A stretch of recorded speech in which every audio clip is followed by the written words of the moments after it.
This is known as extension in demand और downward movement along demand.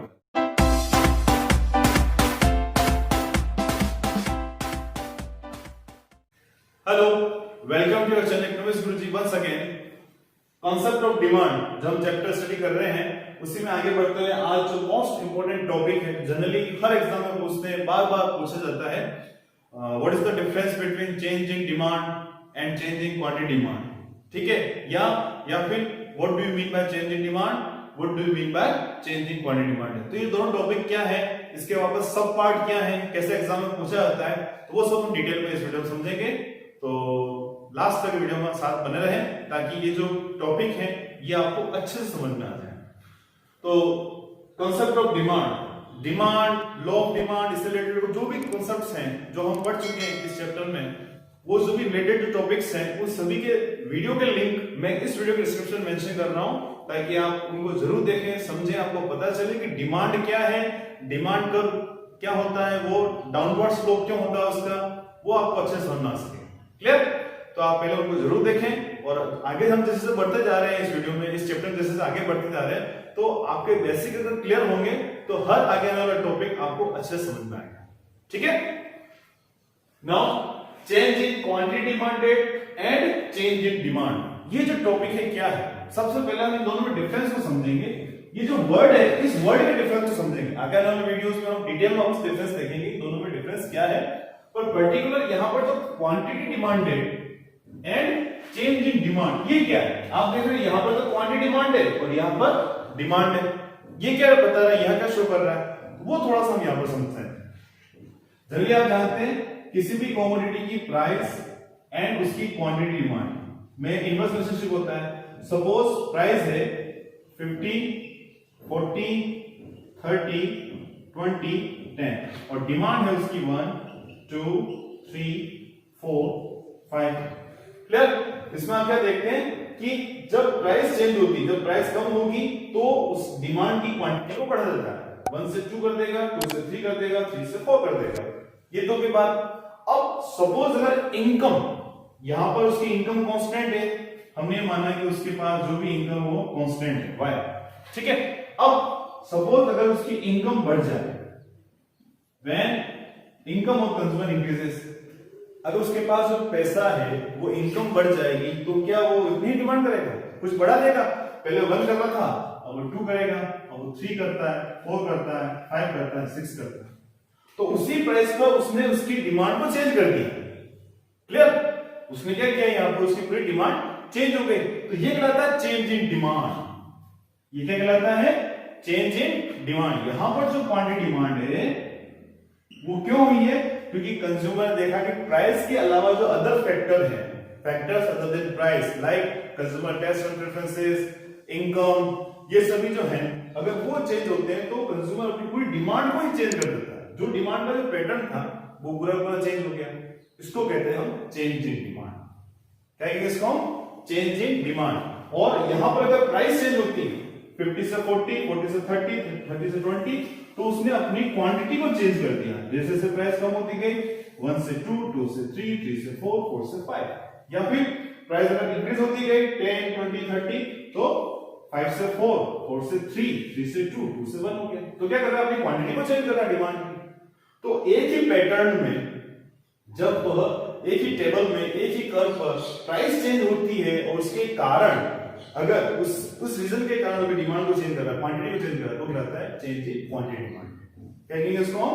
Change in quantity demanded. और price के अलावा other factor जैसे कि इनकम, इसमें चेंज आया और उसके कारण उसने अपनी डिमांड का पैटर्न पूरा चेंज कर दिया, पूरी पूरी डिमांड ही चेंज हो गई। इसको बोलेंगे हम चेंज इन डिमांड। क्लियर? तो ये दोनों जो वर्ड है क्या, इन दोनों का ध्यान रखना अच्छे से। क्वांटिटी डिमांडेड एंड डिमांड, इसमें क्या डिफरेंस है, इसको बारे में आपको अच्छे से पता होना जरूरी है, तो ही आप आगे जो टॉपिक है उन टॉपिक को अच्छे से समझ पाएंगे। क्लियर? अब हम बात करते हैं ये जो दोनों पार्ट है, quantity demanded and change in demand. तो चेंज इन डिमांड इसको हम यहां पर लेते हैं, change in demand, quantity demanded और मूवमेंट अलोंग डिमांड पर। अब ऐसा क्यों बोला है, मूवमेंट अलोंग क्यों बोला है, वो भी हम यहां पर समझेंगे। तो सबसे पहले फर्स्ट टॉपिक को हम लेते हैं और समझेंगे कि किस प्रकार से हम चेंज इन क्वांटिटी डिमांड है उसको अच्छे से रिप्रेजेंट कर सकते हैं। क्लियर? अब यहां पर मैं इसको ये चेंज इन क्वांटिटी डिमांड जो है इसको समझने के लिए दो कंडीशन होगी। अब दो कंडीशन कौन सी? एक तो एक्सटेंशन और दूसरा contraction. Second contraction, first is extension. तो ये क्या है? या फिर डाउनवर्ड मूवमेंट अलोंग डिमांड पर ये क्या है वो हम समझेंगे, अपवर्ड मूवमेंट अलोंग डिमांड पर क्या है वो हम समझेंगे। तो कुल मिलाकर इसके दो पार्ट हैं, उसका फर्स्ट पार्ट वापस चेंज इन क्वांटिटी डिमांड, उसके वापस सब पार्ट हैं उसको हम यहां पर समझते हैं। इसके लिए यहां पर एक डायग्राम ड्रॉ करना होगा, वो कर्व हम यहां पर ड्रॉ करते हैं। ये अपन ने एक कर्व ड्रॉ किया, इट इज डिमांड कर्व। ये हो गया यहां पर y axis, it is x axis O। यहां पर हमने ली प्राइस और यहां पर हमने ले ली quantity demand. Now when price is OP, जब प्राइस OP है तो कंज्यूमर A पॉइंट पर है। क्लियर? व्हेन प्राइस डिक्रीजेस, क्या हुआ?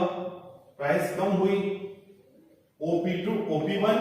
इन दिस कंडीशन कंज्यूमर डिमांड जो है वो बढ़ा देते हैं, कंज्यूमर की डिमांड है वो Q1 से Q2 हो जाए। इस कंडीशन में क्या हुआ? कंज्यूमर एक ही डिमांड तौर पर पॉइंट A से B पर मूव कर रहा है। ठीक है? तो it is extension in demand, मतलब जो डिमांड थी, जो क्वांटिटी डिमांड थी वो एक्सटेंड हो गई, वो बढ़ गई इससे। कब हुई है? जब यहां पर प्राइस में चेंज आए। यहां पर क्या देखेंगे हम? प्राइस में चेंज आए। When price decreases in this condition demand will, the quantity demand will increases. आपने यहां पर देखा कर्व पर कि जब ए पॉइंट पर कंज्यूमर है, ओपी प्राइस है, प्राइस डाउन हुई, उस कंडीशन में उसकी डिमांड एक्सटेंड हो गई, कंज्यूमर Q2 पर आ गया है, या इतनी डिमांड कर रहा है। अब कंज्यूमर सेम डिमांड कर्व पर पहले ए पॉइंट पे था, अब वो बी पर आ गया। तो क्या देख रहे हैं आप? वो डाउनवर्ड आया है, अपवर्ड आया है? देखो क्या हुआ, नीचे आ रहा है डाउनवर्ड, बस इसलिए इसको बोलते हैं downward movement along the demand curve. यानी जब कभी एक्सटेंशन होगा उस कंडीशन में कंज्यूमर जो है वो सेम डिमांड कर्व पर ऊपर वाले पॉइंट से नीचे वाले पॉइंट की तरफ मूव करता है, इसलिए इसको बोलते हैं हम downward movement along the demand curve. ठीक है? ये बात है यहां पर एक्सटेंशन इन डिमांड। आगे बात समझ में कि डिमांड यहां पर एक्सटेंड हो रही, कब हो रही? जब प्राइस कम हो। जस्ट इनवर्स, ये तो होगी फर्स्ट कंडीशन। अब हम सेकंड कंडीशन को लेते हैं, कॉन्ट्रैक्शन ऑफ डिमांड। इसको समझते हैं, ये क्या है? इसके लिए भी हम यहां पर एक डायग्राम बनाएंगे, डिमांड का शो करते हैं, और इधर हो गई price, quantity demanded, x axis, y axis, O। Suppose price है OP, तो डिमांड है OQ। Now in this condition price increases, price बढ़ जाती, OP2 OP1, पहले OP थी अब हो गई OP1। In this condition price increases, तो क्या होगा? कंज्यूमर पहले OQ डिमांड कर रहा था, OQ1 डिमांड कर रहा था, अब वो डिमांड OQ ले लेते, चलो छोड़ो, OQ1 आ जाएगा पीछे की तरफ। OP price, OQ demand, when price increases demand decreases. Clear? तो यहां पर क्या किया कि यहां उसकी डिमांड कॉन्ट्रैक्ट हो गई।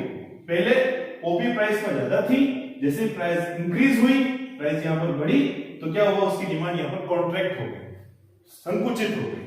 ठीक है? तो उस कंडीशन में वो क्या हुआ कि पहले पॉइंट ए पे था, अब पॉइंट बी पे आ गया।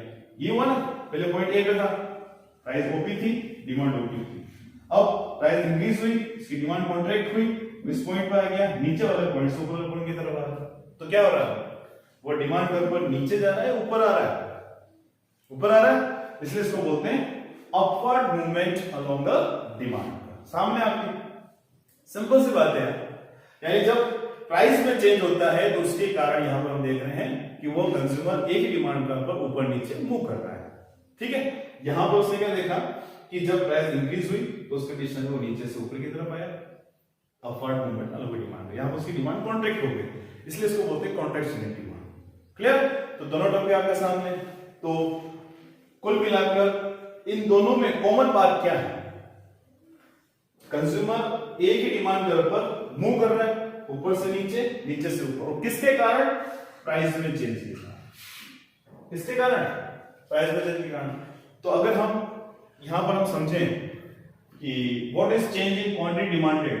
तो change in quantity demanded is due to change in price of the commodity, on price of the commodity. उसकी खुद की प्राइस में अगर चेंज होता है तो यहां पर उसकी क्वांटिटी डिमांड चल जाता है। When price increases demand will decreases, this is known as contraction in demand. जब प्राइस बढ़ेगी तो डिमांड कम कर देगा। In this condition consumer will move downward to upward on the same demand curve, नीचे से ऊपर की तरफ सेम डिमांड कर्व पर ऊपर की तरफ को मूव करेगा। It is known as upward movement along the demand curve और कॉन्ट्रैक्शन इन डिमांड।